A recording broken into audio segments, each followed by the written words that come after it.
This is the Inside the Ropes YouTube channel. Please like and subscribe.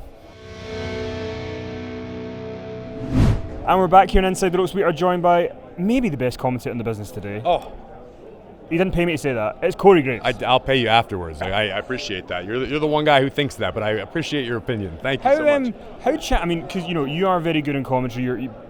But commentary takes a lot of a sort of hard time now on social media and stuff like that. Everybody's kind of critical of commentary. How do you sort of handle that as someone who? Because at the beginning it was like everybody loved you, and then now it's like because you're kind of popular now, you're going to get. Maybe that's what it is. Maybe it's because I'm popular and I'm on TV way too much. That could be my downfall. I've gotten to a point now where I've finally realized, and it took me a while to get there. Anyone that follows me on Twitter knows I like a good argument as much as the next guy. I like to speak my mind, but I finally realized that what I do, particularly my role, more so than some of the other guys, there aren't too many people that could do it. And I don't mean that to put myself over. I mean that I was sort of handcrafted into this role because I learned commentary the WWE way. And I cut my teeth in NXT, which is a little more wrestling-driven, wrestling-focused. But of course, you make the jump from NXT to Raw or SmackDown. It's a completely different animal. It's no longer necessarily focused on the moves and the matches and trying to establish these new characters and stars. There's business you got to take care of. You have to thank somebody for a song. You have to throw to a package. You have to read a sponsorship. And all of these things I've sort of learned on the fly, whereas when I began, I was able to focus strictly on sort of learning color commentary and developing who I was. But now, out of necessity, just a 3-hour show, a lot can go wrong, a lot can change. When you're live at any time, things are always on the fly. So I sort of learned, thankfully under Michael Cole, how to adapt and how to do more play-by-play work, even though I'm technically a color commentator. And it's not because I've wanted to, it's just more so out of necessity to not let the ship hit the iceberg. But I've gotten to this point now where I'm really confident and comfortable in my abilities. And you know what? As long as people aren't turning the TV off, if they don't like me, that's okay. I'll be all right.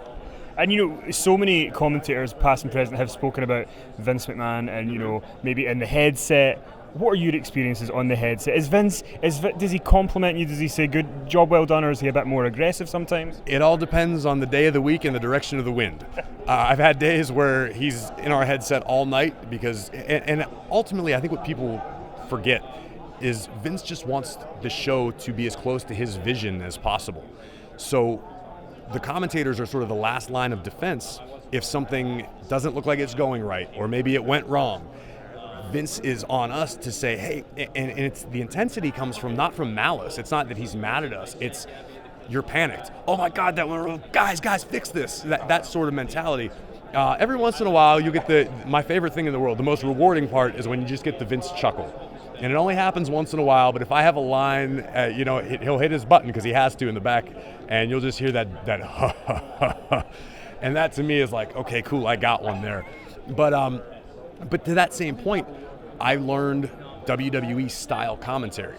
So I, in my head, when I'm saying a lot of things, am trying to almost predict what he's thinking or what he wants to hear or see, right, wrong, or indifferent. It's an audience of one when it comes to that. But I've had a lot of success sort of learning his style and his way and knowing his timing and what he expects to hear. So I don't get screamed at too often, knock on wood. Once in a blue moon, but it's been a while. At WrestleMania, you're going to be commentating, it's called the KO show with Kevin Owens and Steve Austin. Right. Steve Austin says it's a match. Kevin Owens says it's a KO show. On commentary, that must be quite a difficult thing to navigate because you've got to talk about it's 19 years since his last match, but you're not calling it a match. The amount of information running through my head at any given moment on a Monday night would make most people's brains explode because you're absolutely dead on everything you just said. I have to pay respect to this, but I can't acknowledge that, but we have to make sure we get here. And it's truly you're trying to navigate a story while it's happening. So it definitely can be tricky. I'm looking forward to it for no other reason that I am certain that when the glass breaks on Saturday night, AT&T Stadium is going to be louder than it has ever been. I mean, the Cowboys haven't won a Super Bowl there, so that would probably be the only thing that could trump it. But I think just seeing Stone Cold back as a part of WrestleMania, and not just as like an ambassador. It's not like he's coming just to promote his beer or just to say hi and shake hands and kiss babies. It looks like we're getting the rattlesnake back, even if it's only for 10 minutes or 15 minutes or whatever it ends up being. But I also am a Kevin Owens fan, and I think I would enjoy a civil conversation between Stone Cold and KO as much as the next guy. I don't know if you're going to get that at Probably not. WrestleMania. But last thing I wanted to ask you about is Triple H. Obviously, everyone's talking about the retirement. He's a very important part of your career. What does he mean to you? How important has he been in your kind of journey here? I couldn't sum up everything that Triple H has meant to me personally and professionally. I got the opportunity to be part of FCW, and then it was right during the transition when he was sort of taking over the developmental program, and so I've sort of grown in this company as he has. He's done the executive side of things, but he's been an ear to listen anytime I get frustrated or I need some advice or I'm not sure what to do.